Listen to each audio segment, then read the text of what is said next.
দেহ এখনো কি ঘুমায় মরার মানুষের না হান ঘুমায়।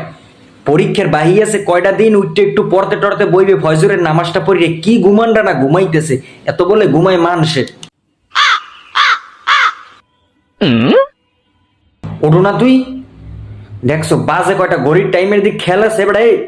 ওঠ, ফজরের আয়োজনটা দেও, খাইয়ার পরে একটু উঠি, রাখবো আবার আগেই কি উঠতে বইয়ে থাকবো নাকি, বুঝি না কিছু। তো কি ঘুমানটা ঘুমায়, মরার মানুষের না হান ঘুমায়। ওই ঘরের সাদিয়া মাইয়ায় 5টা বাজে উঠতে, 4টে বাজে উঠতে হেইয়ার পর পড়তে লাগতে পারে, দিন রাত 24 ঘন্টা হেই পর মাইয়ায় পড়ে। মাইয়ায় কোনো স্কুল কামাই দেয় না কিছু না, কি সুন্দর জোরে জোরে ডাক দিয়ে মাইয়ায় পড়ে। আর আমি কি বানাইয়া দিয়েছি, পড়ালাই নেহা কিছু নাই। হেইয়ার পর ওই বাড়ির কিরামত আলী বিচার দিয়ে গেছে কোন স্কুলের সিপাই সাপাই বলে যাই, হেইয়ার পর বিড়ি